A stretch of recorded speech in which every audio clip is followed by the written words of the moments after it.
ठीक है। तो देखो डिबगिंग क्या होती है ना, debugging is a process to remove errors from a computer program. ठीक है, जब भी हम कोई प्रोग्राम बनाते हैं तो उसमें कोई ना कोई एरर आ जाती है और उस एरर को रिमूव करने का जो तरीका होता है उसे ही हम डिबगिंग बोलते हैं। ठीक है, एरर क्या होती है, तरीके क्या होते हैं, देखो जैसे ये एक प्रोग्राम है x इक्वल टू 2 और प्रिंट x करवाया मैंने। ठीक है, ये एक मैंने प्रोग्राम बनाया पाइथन का। अब देखो अगर यहां पर मैंने गलती से ऐसा कर दिया कि आई को भूल गया, मैंने लिखने में गलती कर दी और मैंने PRNT लिख दिया केवल, है ना, आई जो है उसको मैं भूल गया, तो क्या होगा कि जैसे ही मैं प्रोग्राम रन करवाऊंगा, है ना, जैसे ही मेरा ये प्रोग्राम रन होगा तो मेरे को यहां पर एरर मिल जाएगी कि ये जो फंक्शन है ये डिफाइंड नहीं है। ठीक है, PRNT function is not defined, ऐसा कुछ मेरे को एरर मिल जाएगी यहाँ पर। जैसे ही मैं प्रोग्राम रन करवाऊंगा तो यहाँ पर एक एरर आ जाएगी। ठीक है, आउटपुट में क्या होगा, आउटपुट में एक एरर आ जाएगी कि ये जो है बेसिकली डिफाइंड नहीं है ये फंक्शन। ठीक है, तो ये एक तरीका हो गया एरर रिमूव करने का, है ना, कि आपको यहाँ पर एरर मिलेगी, आपको एरर मिल गई, आपको एरर देखोगे आप कि क्या एरर है, आपको पता चल जाएगा अच्छा कौन सी लाइन में एरर है, तो आप देखोगे अच्छा सेकंड लाइन में एरर है, क्या एरर लिखी हुई है कि ये जो फंक्शन है डिफाइंड नहीं है, तो फिर आप देखोगे अच्छा कि आई मैं भूल गया, तो आप प्रिंट लगा दोगे। तो ये क्या है, बेसिकली एक डिबगिंग है ना, ये एक मैनुअल प्रोसीजर बोलते हैं इसको। ठीक है, ये मैनुअल प्रोसीजर है कि आप मैनुअली क्या करोगे कि यहाँ देखोगे कि क्या एरर है और वो एरर कौन सी लाइन में है, तो आपको पता चल जाएगा कि अच्छा ये एरर इस लाइन में है और ये एरर है। हो सकता है आपको मोस्ट ऑफ द टाइम ऐसा होता है कि आपको पता चल जाता है कि क्या एरर है ना, और आप इस तरह से जो है प्रोग्राम को डिबग कर लेते हो, एरर को रिमूव कर देते हो। ये तो एक तरीका हुआ, है ना, मैनुअल तरीका। फिर इसके अलावा भी क्या होता है, डिबगिंग में कई स्टेप्स होते हैं ना, मतलब बहुत सारी कमांड्स वगैरह भी दी होती है, डिबगिंग में कुछ कमांड्स भी होते हैं। सॉफ्टवेयर में भी बेसिकली उसको एनफोर्स किया जा सकता है ना, सॉफ्टवेयर में भी वो फंक्शनैलिटी आ सकती है। जैसे कि आप ये सॉफ्टवेयर इंस्टॉल करते हो पाइथन का, तो इसमें भी फंक्शनैलिटी होती है डिबग करने की आपके प्रोग्राम को, है ना। तो कुछ टूल्स होते हैं बेसिकली, है ना, कुछ कमांड्स भी हो सकती है, कुछ कमांड्स भी ऐसी होती है जिससे आप डिबग कर सकते हो प्रोग्राम को। तो कई ऐसी एरर होती है जो आप ऐसे देखकर पता नहीं लगा पाते, बहुत मुश्किल हो जाता है पता लगाना, तो उसके लिए कुछ कमांड्स होती है, कुछ टूल्स होते हैं, कुछ मेनूज होते हैं, वो आपको हेल्प करते हैं उस प्रॉब्लम को फाइंड करने में, उस एरर को फाइंड करने में। ठीक है, तो ये जो डिबगिंग है बहुत ही अच्छा टॉपिक है, और कुछ टूल्स होते हैं, कुछ कमांड्स होते हैं, बहुत अच्छी कमांड्स होती है, बहुत अच्छे टूल्स होते हैं जिससे आप ऐसी एरर्स पता लगा सकते हैं जो आप देखकर पता नहीं लगा पाते। ठीक है, लेकिन ये सारी चीजें जो है आपके सिलेबस में नहीं है, तो इसलिए हम ज्यादा इसके बारे में बात नहीं कर सकते। ठीक है, तो ये सारा कुछ आपके सिलेबस में नहीं है कि वो कमांड्स क्या होती है, वो मीन्यूज क्या होते हैं, वो ऑप्शंस क्या हैं जिसकी हेल्प से हम वो एरर फाइंड कर सकते हैं। तो इतना कुछ आपके सिलेबस में नहीं है। बस आप ये ध्यान में रखो कि एक तो तरीका है मैनुअल तरीका, कि मैं यहाँ एरर देखता हूँ, एरर देखकर उस लाइन पर जाता हूँ और फिर लाइन को देखकर मैं पता लगाता हूँ कि अच्छा ये एरर है इसमें, है ना। एक तो मैनुअल तरीका है, कुछ कमांड्स वगैरह होती है जो आपके सिलेबस में नहीं है। ठीक है, तो देखो अब हम बेसिकली जो डिबगिंग में आपके जो सिलेबस में दे रखा है वो बेसिकली डिबगिंग तो दे ही नहीं रखा है कि डिबगिंग क्या होता है। टॉपिक आपका डिबगिंग है बुक के अंदर, लेकिन बेसिकली आपको डिबगिंग कैसे होती है वो तो बता ही नहीं रखा, आपको केवल ये बता रखा है कि एरर कितने टाइप्स की, है ना। तो ऐसे है बुक, मतलब बुक जो है बेसिकली बहुत अच्छे से, अभी क्या फर्स्ट एडिशन ही आया बुक का, धीरे धीरे अपडेट होगी तो समझ में आएगी और अच्छे से होगी, क्योंकि टॉपिक का नाम है डिबगिंग, लेकिन डिबगिंग नहीं बताई है कि डिबगिंग होती क्या है, कैसे करते हैं, ये चीज नहीं बताई है ना। होती क्या है ये तो बता रखा है, लेकिन कैसे कैसे डिबगिंग करते हैं ये नहीं बता रखा आपको, है ना। आपको बस ये बता रखा है कि कितने टाइप्स की एरर होती है। ठीक है, मैं बस आपको इतना बता रहा हूं कि मैनुअल तरीका तो एक ये होता है डिबगिंग करने का कि आप यहाँ एरर देखते हो, और दूसरा कुछ कमांड्स वगैरह होती है, कुछ ऑप्शंस वगैरह होते हैं जो आपके सिलेबस में नहीं है, तो वहां तक हम जाएंगे नहीं। ठीक है, अब देखो, अब जो एरर्स होती है ना वो बेसिकली 3 तरह की एरर जो डिफाइन करी गई है ना, अगेन है बहुत तरह की हो सकती है, लेकिन हाँ मेनली 3 ही तरीके की जो एरर होती है। ठीक है, और वो 3 तरीके की जो एरर है बेसिकली, एक आपका होता है सिंटैक्स एरर, है ना, सिंटैक्स में कोई प्रॉब्लम है। दूसरा होता है आपका सिमेंटिक एरर होती है, ठीक है, लॉजिकल एरर भी बोलते हैं उसको। और एक तीसरा होता है रन टाइम एरर होती है। ठीक है, वो क्या होती है उसको समझने के लिए थोड़ा सा जो है आपको, लेकिन वो थोड़ा सा कंफ्यूजन हो जाएगा फिर आपकी उसके लिए, या फिर चलो मैं आपको थोड़ा सा बताता हूं। ठीक है, थोड़ी सी चीजें हैं, इंपॉर्टेंट कॉन्सेप्ट है। ठीक है, इंपॉर्टेंट कॉन्सेप्ट है लेकिन आपके बुक में नहीं है। ठीक है, बुक में नहीं दे रखा है, लेकिन कॉन्सेप्ट बहुत इंपॉर्टेंट है। ठीक है, आना चाहिए, आपको पता होना चाहिए। इंपॉर्टेंट कॉन्सेप्ट है, अच्छा कॉन्सेप्ट है, बुक में नहीं दे रखा है लेकिन आपको पता होना चाहिए, ठीक है। तो वो चीज है, वो देख लो क्या होता है, अच्छे से देखना, कुछ भी चीज अवॉइड मत करना, मिस मत करना, ठीक है, कंफ्यूजन हो जाएगा नहीं तो, है ना बाद में। देखो क्या है वो, दो चीजें होती है हमारे पास, है ना, एक होता है कंपाइलर होता है, एक होता है इंटरप्रेटर, ठीक है। दोनों बेसिकली सेम ही चीज होती है लेकिन कुछ डिफरेंस होता है उसमें, तो वो बात करते हैं कि वो क्या होता है, और वहीं से आपको समझ में आएगा कि ये जो तीन टाइप्स की जो एरर है वो बेसिकली कैसे बनी है ना। तो वहां से समझ में आएगा। देखो कि पहले हम जो देखते हैं फटाफट से, हमारा ये मैंने एक ये पाइथन का प्रोग्राम लिखा, x equal to 2, y equal to 3, और लिखा मैंने z is equal to x plus y, ठीक है। ये मैंने एक पाइथन का प्रोग्राम लिखा है, ठीक है, इस तरह से। और इधर मैंने क्या लिखा, इधर मैंने एक सी का प्रोग्राम लिखा, ठीक है। ये मेरा जो है पाइथन का प्रोग्राम है, ठीक। सी लैंग्वेज आपके सिलेबस में नहीं है लेकिन देख लो कि प्रोग्राम कैसा है। अगर यही प्रोग्राम मैं सी में लिखूंगा तो कैसे लिखना होगा, ठीक है। ऊपर कुछ सिंटैक्स वगैरह आएंगे जो आपको अभी समझ में नहीं आएंगे, वो मैं लिख नहीं रहा हूं, मैं बता रहा हूं कि तीन स्टेटमेंट्स अगर सी में लिखेंगे तो कैसे लिखेंगे ना।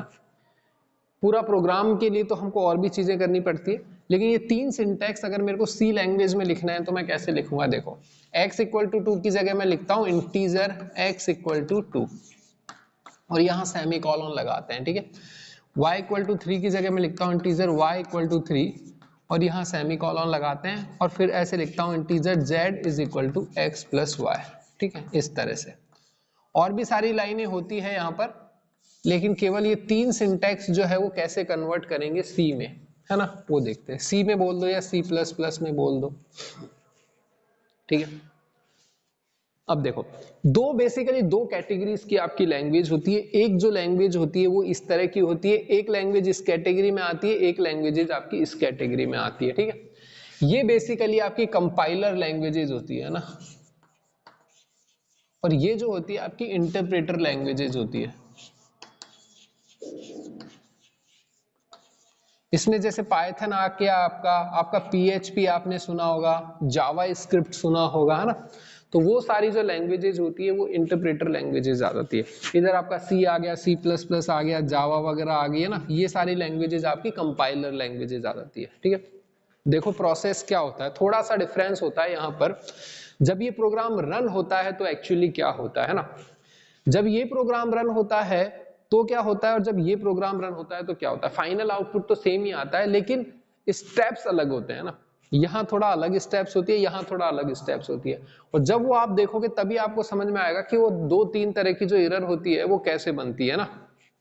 देखो जब ये प्रोग्राम रन होता है तो क्या होता है कि ये फर्स्ट लाइन जो है ये रन होती है, ये पहले ये लाइन रन होती है, फिर ये लाइन रन होती है, और फिर ये लाइन रन होती है। ये तो मैंने आपको बताया ही था ना, पहले ये लाइन रन होगी, फिर ये लाइन रन होगी, और फिर ये लाइन रन होगी, ठीक है।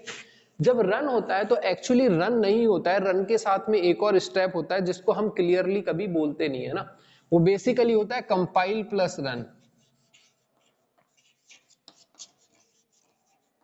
लेकिन हम इसको जनरली रन ही बोल देते हैं, ठीक है। ऐसे ये इसमें भी क्या होगा, कंपाइल होगा और फिर रन होगा, और इसमें भी क्या होता है आपका, कंपाइल होता है और फिर आपका रन होता है, ठीक है। और इसको हम जनरली रन ही बोल देते हैं ना। जैसे आपने फर्स्ट चैप्टर में पढ़ा था कि कंप्यूटर और कंप्यूटर सिस्टम दो अलग अलग चीजें होती है ना। वो बेसिकली डिफाइन कर रहे थे कि कंप्यूटर क्या है और कंप्यूटर सिस्टम क्या है, दो अलग अलग वर्ड्स डिफाइन कर रहे थे। लेकिन बाद में हमने देखा कि जो कंप्यूटर था वो कंप्यूटर सिस्टम की जगह यूज में ले रहे थे, कि जहां पर उनको कंप्यूटर सिस्टम लिखना चाहिए था वहां पर वो कंप्यूटर का यूज कर रहे थे, ठीक है। तो वैसे सही है ना, थ्योरेटिकल टर्म्स है, कई बार इधर उधर हो जाती है, तो वैसे ही है। हम जनरली बोलते रन है, लेकिन रन का मतलब होता है कंपाइल प्लस रन, ठीक है। पहले ये कंपाइल होगा और फिर रन होता है, फिर दूसरी लाइन जो है फिर सेकंड लाइन पर आते हैं, फिर सेकंड लाइन कंपाइल होती है, फिर वो रन होती है, फिर थर्ड लाइन पे आते हैं, थर्ड लाइन कंपाइल होती है, फिर रन होती है। तो इसमें क्या होता है कि फर्स्ट लाइन पे जाएंगे, फिर सेकंड पे जाएंगे, थर्ड पे जाएंगे। जैसे फर्स्ट पे जाएंगे तो कंपाइल होगी, रन होगी, सेकंड भी कंपाइल होगी, रन होगी, थर्ड भी कंपाइल होगी, रन होगी। इसमें क्या होता है कि ये पूरा का पूरा एक साथ ही कंपाइल होता है, पूरा का पूरा एक साथ कंपाइल होता है आपका और एक नई फाइल बन जाती है। पूरा का पूरा एक साथ ही कंपाइल हो जाता है और फिर ये जो है नई फाइल बन जाती है 0101 ऐसे कुछ, है ना। बाइनरी लैंग्वेजेस बोलते हैं इसको, ठीक है। अब इधर कंपाइल का मतलब ही बेसिकली ये होता है ना। अब आपको यहां से समझ में आएगा कि कंपाइल का मतलब क्या होता है। कंपाइल का मतलब ये होता है कि ये तो आपकी क्या है, हाई लेवल लैंग्वेज है ना। ये तो आपकी कंप्यूटर वो लैंग्वेज है, पाइथन लैंग्वेज है। कंप्यूटर को ये नहीं पता इसका मतलब क्या है ना। जैसे यहां पर भी x इक्वल टू 2 है तो कंप्यूटर को नहीं पता कि x इक्वल टू 2 क्या है, ठीक है। होगा क्या कि जब x इक्वल टू 2 लिखते हैं तो होता क्या है, होता यह है कि एक वेरिएबल क्रिएट हो जाता है x नाम से और उसमें जो वैल्यू है 2 चली जाती है, ठीक है। जब ये फर्स्ट लाइन रन होती है तो एक वेरिएबल x क्रिएट हो जाता है, उसमें 2 वैल्यू चली जाती है। लेकिन x इक्वल टू 2 कंपाइलर को नहीं, मतलब कंप्यूटर को नहीं पता कि क्या होता है। तो कंप्यूटर क्या समझता है, कंप्यूटर केवल 0 और 1 यही समझता है ना। जिसको हम बाइनरी लैंग्वेज बोलते हैं, जिसको हम मशीन लैंग्वेज बोलते हैं, कंप्यूटर केवल वो ही समझता है। तो कंपाइल क्या होता है, कंपाइल का मतलब ये होता है कि ये जो x इक्वल टू 2 है, ये जो कंप्यूटर पाइथन की लैंग्वेज है, इसको कन्वर्ट कर देता है वो बाइनरी लैंग्वेज में, है ना। तो ये 0101 में कन्वर्ट हो जाती है। तो देखो x इक्वल टू 2 जो है वो बेसिकली क्या होगा, जब ये लाइन रन होती है तो एक्चुअली क्या होता है कि ये 0101 ऐसे कुछ बना लेगा, है ना। और वो क्या बनाएगा वो अभी मैटर नहीं करता हमारे लिए ना। और फिर जब ये बन जाएगा तो ये जो चीज है ये रन होती है, और जब ये रन होती है तब हमारे पास एक वेरिएबल x क्रिएट होता है जिसमें 2 चला जाता है, ठीक है। इस तरह से होता है ना। तो ये आपका कंपाइल है और ये आपका रन है। तो जब भी मैं x इक्वल टू 2 लिखूंगा तो क्या होगा, x इक्वल टू 2 0101 इस तरह से कन्वर्ट हो जाएगा। वो क्या होता है वो मैटर नहीं करता अभी। और वो जो 01 आ गया वो कंप्यूटर समझ सकता है, फिर वो चीज रन होती है और फिर इस तरह से हमारा एक वेरिएबल क्रिएट होता है और 2 जो है उसमें आ जाता है, ठीक है। तो हर लाइन ऐसे ही रन होगी। y इक्वल टू 3 लिखेंगे, ये जो है बाइनरी लैंग्वेज में कन्वर्ट हो जाएगा पूरा, और फिर वो जो है रन होगा। रन होगा तो एक वेरिएबल y क्रिएट हो जाएगा, उसमें वैल्यू 3 चली जाएगी, है ना। यहाँ ऐसे होता है, लाइन बाय लाइन चीजें होती है। और यहाँ क्या होता है, यहाँ पर की पूरी जो फाइल है, पूरा का पूरा प्रोग्राम है, वो कंपाइल होता है और एक नई फाइल बन जाती है, ठीक है। जिसको हम कोई भी फाइल, जैसे ऑब्जेक्ट फाइल बोलते हैं इसको, लेकिन आप बस ये ध्यान में रखो कि एक नई फाइल बन जाती है और ये फाइल रन होती है फिर, ठीक है। और फिर ये फाइल जो है वो रन होती है। तो यहां क्या होता है कि पूरा का पूरा एक साथ जो है कन्वर्ट हो जाता है 01 में और फिर वो रन होता है। और यहां पर क्या होता है, एक एक लाइन जो है वो कन्वर्ट होती है, रन होती है, कन्वर्ट होती है, रन होती है। इसीलिए जो है इसको हम बोलते हैं, ये जो है कंपाइलर होता है। जो यहां पर ऐसी लैंग्वेज को रन कराने के लिए जो प्रोग्राम होता है उसको हम कंपाइलर बोलते हैं। ऐसी लैंग्वेजेज को रन कराने के लिए जो प्रोग्राम होता है उसको हम कंपाइलर कहते हैं। और ऐसी लैंग्वेजेज को, जैसे पाइथन वगैरह को जो रन कराने के लिए जो प्रोग्राम होता है उसको हम इंटरप्रेटर बोलते हैं, ठीक है। काम एक ही है, बस क्योंकि स्टेप्स अलग अलग है इसलिए इसको कंपाइलर बोलते हैं, इसको इंटरप्रेटर, ठीक है। एक नाम अलग कर दिया क्योंकि स्टेप्स अलग है ना। काम दोनों का एक ही है कि ये भी कंपाइल करेगा फिर रन करेगा, लेकिन ये इंडिविजुअल एक एक स्टेटमेंट्स को करता है और ये पूरे प्रोग्राम को एक साथ कंपाइल करता है, फिर एक साथ पूरे प्रोग्राम को रन करता है, ठीक है। इसका नाम कंपाइलर था, पहले यही लैंग्वेजेज आई थी, सी वगैरह पहले आई थी, सी प्लस प्लस ये लैंग्वेजेज पहले थी, तो कंपाइलर इसका नाम था। फिर ये नई लैंग्वेजेज आ गई पाइथन वगैरह, इसमें जो है कंपाइलर को थोड़ा सा इस तरह से यूज करा तो इसका नाम इंटरप्रेटर रख दिया, ठीक है। ये अब देखो यहां क्या होगा कि जब भी मैं प्रोग्राम, अब देखो जो एरर्स है ना उसको यहां से समझने की कोशिश करेंगे। जो 3 तरह की हमारी एरर है उसको यहां से समझने की कोशिश करते हैं मैं, ठीक है। तो पहले क्योंकि वो 3 जो टर्म्स आई ना वो यहां से निकल कर ही आई है, ठीक है। तो देखो एक तो क्या होता है कि ये जो प्रोग्राम है 2 स्टेप्स हो गए ना। यहां तो क्या है, आपको 2 स्टेप्स अलग अलग दिखाई नहीं देते है ना। यहां तो आपको एक ही स्टेप दिखाई देता है, यहां क्या है 2 अलग अलग स्टेप्स होते हैं। एक तो ये वाला स्टेप है, एक ये वाला स्टेप है। ये होता है कंपाइल और ये होता है रन, ठीक है। ये वाला कंपाइल है, ये वाला रन है। तो जब आप इस प्रोग्राम से ये फाइल बनाते हो, इस फाइल से ये फाइल जब बनाते हो, तब होता क्या है कि अगर यहां पर आपने कुछ ऐसी गड़बड़ कर दी, जैसे कि आपने एक्स यहां पर सेमी कॉलन नहीं लगाया, ठीक है। यहां पर क्या होता है कि सी में सेमी कॉलन लगाते हैं। अगर आपने जैसे यहां पर सेमी कॉलन नहीं लगाया तो ये फाइल नहीं बनेगी। जैसे ही आप ये प्रोग्राम रन करवाओगे तो आपको एरर आ जाएगी। जैसे पाइथन में हमारे को एरर आती है ना, वैसे यहां पर भी हमारे कंसोल में एरर आ जाएगी कि बेसिकली आपने कोई गलती कर दी है ना, वो बता देगा कौन सी लाइन में मिस्टेक है, तो आप देखोगे आपको पता चल जाएगा अच्छा यहाँ सेमीकोलन नहीं लगा। तो ये जो एरर होती है ना, ये क्या होती है, इनको बोलते हैं हम सिंटैक्स एरर। ठीक है, तो देखो तीन तरह की हमारी एरर होती है, एक होता है सिंटैक्स एरर, है ना, सिंटैक्स एरर, दूसरा होता है आपका लॉजिकल एरर, और तीसरा जो होता है आपका रन टाइम एरर होती है ना। ये जो सिंटैक्स एरर है ना, ये बेसिकली कंपाइल टाइम एरर होती है ना, ये कंपाइल टाइम पर एरर होती है। रन टाइम तो आपको पता ही है यही है ना।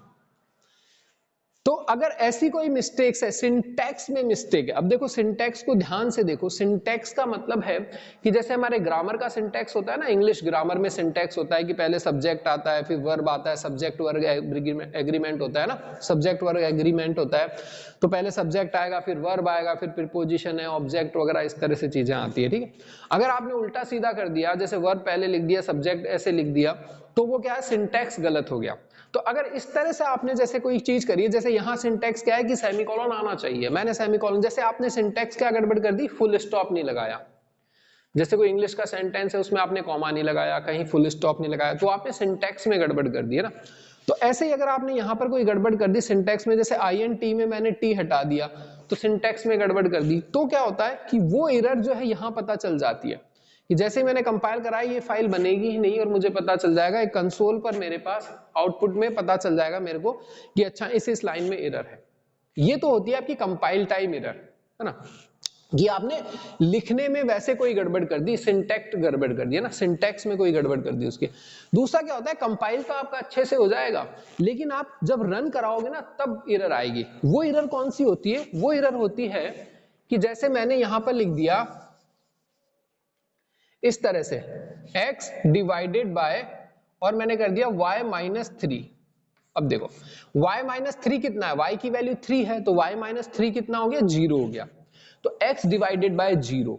अब x डिवाइडेड बाय 0 कितना होता है, किसी भी चीज को जब आप 0 से डिवाइड करते हो तो आंसर आता है आपका इनडेफिनेट। ठीक है, अनंत जिसको बोलते हैं, इन्फिनिटी, है ना। अनंत का मतलब होता है इनडेफिनेट जिसको बोलते हैं। ठीक है, मतलब कोई निश्चित नहीं है कि क्या वैल्यू है, तो उस केस में बेसिकली उसको एरर मानते हैं कंप्यूटर के अंदर, क्योंकि कंप्यूटर के अंदर जो भी आता है वो डेफिनेट आना चाहिए, इनडेफिनेट कुछ भी नहीं होना चाहिए। तो अगर डिवाइड बाय 0 करोगे तो वो आपको गलत बताएगा, क्योंकि वो इनडेफिनेट आंसर आ रहा है उसका। ठीक है, तो ऐसी चीजें जो है, सिंटैक्स में कोई गड़बड़ नहीं है क्योंकि ये सही लिखा है, बिल्कुल भी इसमें कोई गलत नहीं है। x divided by y minus three, ऐसा मैं कर सकता हूं, क्यों नहीं कर सकता। तो ये जो फाइल है, ये वाली फाइल तो मेरी बन जाएगी, लेकिन ये जब रन कराऊंगा ना इस फाइल को, तब मेरे को ये बताएगा कि ये जो रन टाइम पर एरर आ जाएगी, क्योंकि y की वैल्यू 3 है, 3 माइनस 3 0 होता है, तब ये मेरे को बताएगा डिवाइड बाय 0 एरर, कि आप 0 से डिवाइड कर रहे हो, जो कि एक गलती है, नहीं होना चाहिए, है ना। 0 से डिवाइड कहीं पर भी आप नहीं कर सकते, तो वो जो है आपकी रन टाइम पर एरर आ जाएगी। तो वहीं से ये दो बेसिकली आपके एरर आई है कि सिंटैक्स एरर क्या होती है, रन टाइम एरर है। आप यहां पर कंपाइल टाइम एरर भी इसको बोल सकते हो। ठीक है, कि ये जो सिंटैक्स एरर है वो आपकी कंपाइल टाइम पे ही आपको पता चल जाती है, कि आपको प्रोग्राम रन कराने से पहले पता चल जाती है। अब यहां पर क्या है, यहां पर कंपाइल भी सेम टाइम पे हो जाता है, रन भी सेम टाइम पर हो जाता है ना। ये कंपाइल हुआ, रन हुआ, कंपाइल हुआ, रन हुआ, इस तरह से। तो यहां पर जो है हम आइडेंटिफाई नहीं कर पाते कि क्या कंपाइल टाइम एरर है, क्या रन टाइम एरर है। लेकिन हाँ आप ये कह सकते हो कि जो भी सिंटैक्स एरर होती है वो कंपाइल टाइम एरर होती है ना, तो वो कंपाइल टाइम पर ही पता चल जाती है। जब इससे इसमें कन्वर्ट करता हूं तभी पता चल जाती है, वो कहता है ये सही से लिखा हुआ ही नहीं है, आपने आपने जो रूल फॉलो किया है ग्रामर का वो बेसिकली गलत है। यहाँ आपने जैसे टी नहीं लगाया या सेमीकोलन नहीं लगाया, कुछ भी इस तरह की मिस्टेक करिए, तो वो बता देगा कि भाई कंपाइल नहीं कर सकते, हम इसको कन्वर्ट नहीं कर सकते क्योंकि ये सही से नहीं लिखा हुआ। ठीक है, तो आप इसको सही से लिखोगे तब ये कन्वर्ट कर देगा। फिर ये इस तरह की एरर आ सकती है कि आप डिवाइड कर रहे हो 0 से, तो वो बोलेगा, फिर यहां पर एरर आएगी, वो एरर यहां पर नहीं आएगी कि आप डिवाइड बाय 0 कर रहे हो। ठीक है, तो वो जो है रन टाइम एरर होती है, और बाकी जो है आपकी सिंटैक्स एरर होती है ना। अब बीच की एक रह गई आपके पास लॉजिकल एरर, ये क्या होता है। ठीक है, इसको फोटो खींच लो, नोट डाउन आपने कर ही लिया होगा, मैं एक्सपेक्ट ये करता हूं मेरे साथ लिख रहे हो आप, नहीं लिखा है तो फोटो खींच लो फटाफट, फिर आगे बताता हूं मैं।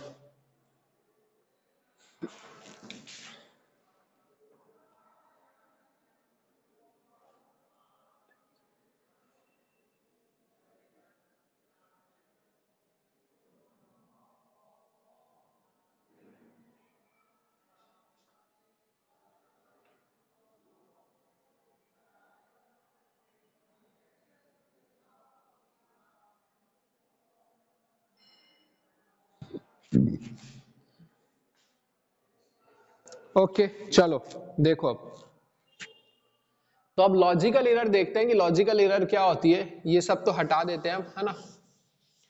अब ये सब थोड़ा हटा देते हैं। अब देखो,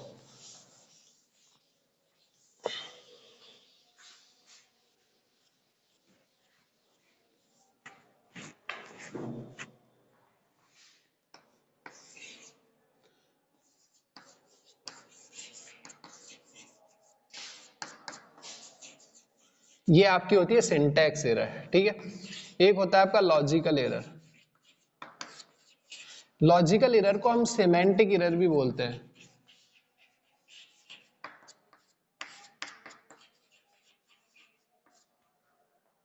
थर्ड जो है आपका होता है रन टाइम एरर।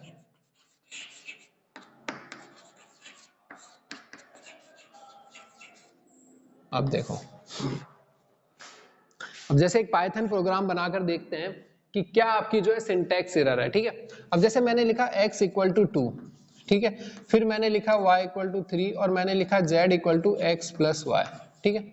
ये एक मैंने पाइथन प्रोग्राम बना दिया, ठीक है। अभी इसमें कोई भी एरर नहीं है, ठीक है। लेकिन सपोज मैंने अगर ऐसा लिख दिया y इक्वल टू 3 की जगह अगर मैंने ऐसा लिख दिया 3 इक्वल टू y, तो ये क्या है, गलत है, सिंटैक्स एरर है ना ये। इसको पता चल जाएगी क्योंकि ये ग्रामेटिकल रूल्स के अकॉर्डिंग सही नहीं है ना, जो पाइथन का रूल है। क्योंकि आप जो है कांस्टेंट को वेरिएबल असाइन नहीं कर सकते ना, कांस्टेंट में आप वेरिएबल असाइन इस तरह से नहीं कर सकते ना, क्योंकि कांस्टेंट 3 है, इसकी वैल्यू तो चेंज कर ही नहीं सकते, 3 तो 3 ही रहेगा। 3 इक्वल टू y का क्या मतलब हुआ, y की अगर कुछ वैल्यू है वो 3 में जा ही नहीं सकती वैसे भी। और दूसरी चीज है y जो है आपने पहले से डिफाइन भी नहीं करा हुआ है ना, तो दो तरह की एरर होगी इसमें। y इक्वल टू कुछ नहीं लिखा तो y तो आपने पहले से क्रिएट भी नहीं करा हुआ। तो ये जो इस तरह की जो एरर है ये सिंटैक्स एरर आ जाती है ना, इनको बोलते हैं syntax error. Run time error divide by zero जो होती है वो रन टाइम एरर होती है ना। आप यही ध्यान में रखो कि अगर आपने डिवाइड कर रहे हो जीरो से, रन टाइम पे एरर आ गई ना।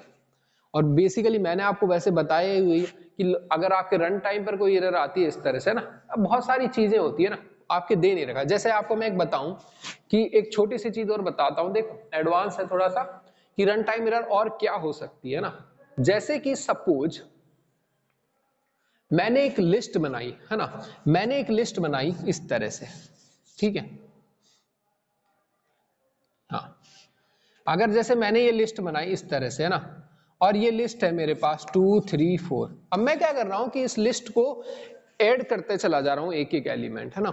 ये लिस्ट एक मैं बनाता, मैंने एक प्रोग्राम बनाया जिसमें क्या कर रहा हूं मैं लिस्ट में एक एक एलिमेंट इस तरह से ऐड करता चला जा रहा हूं, है ना, इस तरह से ऐड करता चला जा रहा हूं इस तरह से। अब ये कोई वैसे एरर नहीं है ना, क्यों, मैं एक प्रोग्राम बना रहा हूं जिसमें क्या कर रहा हूं मैं लिस्ट में एक एक एलिमेंट आगे से आगे ऐड करता चला जा रहा हूं। लेकिन होगा क्या, एक टाइम पर जाकर ये लिस्ट इतनी बड़ी हो जाएगी, इतनी ज्यादा बड़ी हो जाएगी कि आपके कंप्यूटर की मेमोरी जो होती है रैम के अंदर ये आ नहीं सकती फिर, ठीक है। तो रैम जो है आपकी फुल हो जाएगी, उस केस में आपको रन टाइम एरर आ जाएगा। क्यों, क्योंकि आपका प्रोग्राम तो रन हो ही रहा है, कंपाइलर आपने सिंटैक्स को एरर करा ही नहीं है, क्योंकि आप तो ऐड करते चले जा रहे हो और सब सही कर ही रहा है, वर्क तो कर ही रहा है। लेकिन एक टाइम पर ऐसा आएगा कि आपकी कंप्यूटर की मेमोरी फुल हो जाएगी, ठीक है। और मेमोरी फुल हो जाएगी तो वो आपको बता देगा एरर उस टाइम पर कि मेमोरी जो है फुल हो चुकी है, या इस तरह का कोई सा भी रिलेटेड आपको एरर बता देगा कि आपकी मेमोरी जो है आउट ऑफ मेमोरी, या बहुत तरह की एरर होती है ना उस तरह से। तो ऐसी जो एरर्स होती है वो रन टाइम पर होती है ना, ये कंपाइल टाइम पर नहीं पता चलेगी, क्योंकि आपका सिंटैक्स तो पूरा सही है, आपने ऐड करने का जो प्रोग्राम बनाया सही है। लेकिन वो एक टाइम पर ऐसा हुआ कि आपकी मेमोरी फुल हो गई जाकर, तब आपको ये बता देगा कि मेमोरी जो है आपकी ज्यादा हो गई है, तो वो रन टाइम पर एरर आ गई है ना। ऐसे बहुत सारी एरर हो जाती है। एक और है, जैसे कि आपने लिस्ट बनाई है ना, जैसे ये आपकी लिस्ट है 2 3 4, आपने एक ऐसी लिस्ट बनाई है ना। अब मान लो कि आप ऐसे एक्सेस कर रहे हो, ये लिस्ट है ना, अगर आप ये लिस्ट ऐसे एक्सेस कर रहे हो कि लिस्ट 1 है इसका नाम सपोज, और आपने ये इंडेक्स यूज करी है 0 1 2, है ना, और अगर आप ये 3 इंडेक्स यूज कर रहे हो, ठीक है। तो देखो कई बार तो होगा क्या, ये पाइथन के केस में तो आपको पता नहीं चलेगा बेसिकली, है ना। पाइथन के केस में आपको नहीं पता चलेगा कि ये कंपाइल टाइम पर आ रही है या फिर रन टाइम पर आ रही है, सिंटैक्स एरर है नहीं इसमें कुछ, है ना, सिंटैक्स तो सही है। तो ये क्या होगा, जब ये प्रोग्राम रन होगा तो देखेगा कि भाई 3 तो इंडेक्स है ही नहीं यहाँ पर, और आप 3 आपने कैसे लिख रखा है, आपकी इंडेक्स तो 0 1 2 ही है, 3 तो है ही नहीं आपकी, तो आपने लेकिन 3 लिख रखा है, तो ये भी जो है रन टाइम पर आ जाएगा आपका, ठीक है। लेकिन कई सारी चीजें हैं उसमें, ठीक है, बहुत सारी चीजें हैं बात करने को तो, लेकिन इतना सब कुछ आपके सिलेबस में नहीं है, ठीक है, तो वो सारी चीजें छोड़ो। अब देखो लॉजिकल एरर क्या होती है, ये देखो। अब देखो लॉजिकल एरर क्या होती है कि सपोज आपने एक प्रोग्राम बनाया जिसमें एरर कुछ भी नहीं आएगी, है ना, एरर कुछ भी नहीं आएगी, लेकिन आपका आंसर गलत आएगा, उससे लॉजिकल एरर बोलते हैं ना। सिंटैक्स एरर, कंपाइल टाइम पर आपको एरर पता चल जाएगी आपने कोई सिंटैक्स में गड़बड़ करी है। रन टाइम एरर, कंपाइल तो ठीक से हो जाएगा लेकिन जब रन होगा तो उसमें आएगा, जैसे डिवाइड बाय 0 आ गया। लॉजिकल एरर ये होती है जनरली कि आपके एरर कुछ भी नहीं आएगी प्रोग्राम में, लेकिन आपका आंसर जो है वो गलत आएगा, जो आना चाहिए वो नहीं आएगा, तो उसे बोलते हैं लॉजिकल एरर, ठीक है। मतलब वो आपके लॉजिक में गड़बड़ है, आपने जो लिखा है करा सब कुछ सही है, लेकिन आपने जो लॉजिक लगाया है वो गलत है। जैसे कि मैंने आपको प्रोग्राम दिया कि 2 नंबर्स को आपको ऐड करने का प्रोग्राम बनाना है, ठीक है, तो आपने क्या प्रोग्राम बनाया, x = 2, y = 3 और z = x + y, ठीक है, ये एक जैसे प्रोग्राम बना दिया मैंने कहा भाई 2 वेरिएबल लेने हैं, x = 2 y = 3 और फिर उनको ऐड करना है इस तरह से, है ना। तो ठीक है, जिसने ये बनाया सही है, किसी ने क्या करा कि बाय मिस्टेक क्या कर दिया कि प्लस की जगह मल्टीप्लाई लिख दिया, है ना, तो उसका आंसर क्या आएगा, उसका आंसर 6 आ जाएगा, बाकी सबका आंसर 5 आएगा, उसका आंसर 6 आएगा। अब आंसर तो उसका भी आ रहा है, लेकिन ये गलत है आंसर, क्यों, क्योंकि मैंने तो आपको प्लस के लिए बोला था, आपने मल्टीप्लाई कर दिया, ठीक है। तो ये इसे बोलते हैं लॉजिकल एरर, कि आपने जो लॉजिक लगाया उसमें कुछ गड़बड़ हो गई आपसे, आप करना कुछ और चाहते थे लेकिन आपने कर कुछ और दिया, है ना, बाय मिस्टेक, तो ये होती है लॉजिकल एरर। इसके केस में आपका आंसर तो आ जाएगा लेकिन आंसर कुछ और आएगा, ठीक है। जैसे एवरेज आपको निकालना है 2 नंबर्स का, एवरेज का फॉर्मूला क्या होता है, x + y / 2। पहले आप x और y दोनों को ऐड करते हो, फिर उसको 2 से डिवाइड करते हो, ठीक है। लेकिन किसी ने जल्दबाजी में क्या करा, किसी ने जल्दी में ऐसे कर दिया x + y और डिवाइड बाय 2 कर दिया, तो इसका आंसर अलग आएगा। इसमें क्या होगा कि y 2 से डिवाइड होगा, फिर उसके बाद x में ऐड होगा, तो इसका आंसर कुछ और आएगा और ये आंसर कुछ और आएगा। करना तो वो भी यही चाह रहा था, लेकिन वो जल्दबाजी में जो है उसने पैरेंथेसिस नहीं लगाया, तो आंसर तो इधर भी आएगा लेकिन आंसर गलत आएगा, जो हम चाहते थे वो नहीं आएगा। तो ये जो है आपकी लॉजिकल एरर्स होती है ना, तो ऐसी एरर्स है। अब मैं क्या करूंगा कि मैंने कहा कि चलो प्रोग्राम बनाओ एवरेज का, है ना, तो किसी ने ये वाला प्रोग्राम बनाया और किसी ने ये वाला प्रोग्राम बनाया, ठीक है। मैंने कहा कि 2 नंबर का एवरेज का प्रोग्राम बनाओ, किसी ने ये करा किसी ने ये करा। अब मैंने कहा कि चलो आंसर चेक करो कि कोई नंबर लेकर देखो जिसमें डिफरेंट आएगा। जैसे मैंने कहा कि आपको 2 + 4 लिया जैसे, है ना, तो 3 आएगा, इधर क्या आएगा 2 + हाँ देखो, अगर मैंने लिया x = 2 y = 4, ठीक है, तो इधर आंसर क्या आएगा, इधर आंसर आएगा 2 + 4 / 2 और आपका आंसर आएगा 3, यही आएगा आपका आंसर। 4 और 2 6 होता है, और इधर किसका आंसर कितना आएगा, 2 + 4 / 2, 4 / 2 कितना होता है 2, तो 2 + 2 कितना हो गया आपका, और यहां आपका आंसर आएगा 4, ठीक है ना। मैंने पूछा था ये वाला एवरेज, अब मैंने कहा कि चलो चेक करो, x की वैल्यू 2 लो, y की वैल्यू 4 लो और बताओ किस किस का आंसर 3 आ रहा है। तो जिसका आंसर 3 आएगा उसका लॉजिक सही है, और कोई कहेगा कि सर मेरा तो आंसर 4 आ रहा है, तो मैं क्या कहूंगा कि इसका मतलब आपने कोई लॉजिक एरर करी है, ठीक है। तो आप क्या करो, अपने प्रोग्राम में देखो कि आपने क्या एरर करी है, ठीक है, लॉजिकल एरर, ठीक है। तो वो क्या करेगा कि अपना प्रोग्राम रन कराएगा, देखेगा कि भाई क्यों ऐसा आ रहा है, ठीक है। अब उस केस में उसको पता ही नहीं चलेगा कहां पर आ रहा है, ठीक है, क्या गलती हुई है, जब तक कि वो ध्यान से ना देखे कि उसने पैरेंथेसिस नहीं लगाया, ठीक है। तो इसीलिए जो क्या होता है, डिबगिंग टूल्स वगैरह होते हैं, ठीक है, टेक्निक्स होती है, कुछ कमांड्स होती है डिबगिंग्स वगैरह, उनका भी हम यूज कर लेते हैं, उससे हमको हेल्प मिल जाती है। तो यही जो होती है डिबगिंग होती है, और यही जो है आपकी 3 तरह की जो है एरर्स होती है, ठीक है। बस इतना ही है, बुक में थोड़ी थ्योरी वगैरह दे रखी है ना, जितना तो हम पढ़ चुके हैं उतना कुछ भी नहीं है, छोटा मोटा दे रखा है। बुक की जो है रीडिंग लगा लेंगे अगली क्लास में, ठीक है, नेक्स्ट क्लास में बुक की रीडिंग लगा लेंगे जो दे रखा है इस टॉपिक के अंदर। कॉन्सेप्ट तो सारा समझ ही चुके हैं, ठीक है। पूछना है किसी को कुछ, कोई डाउट है?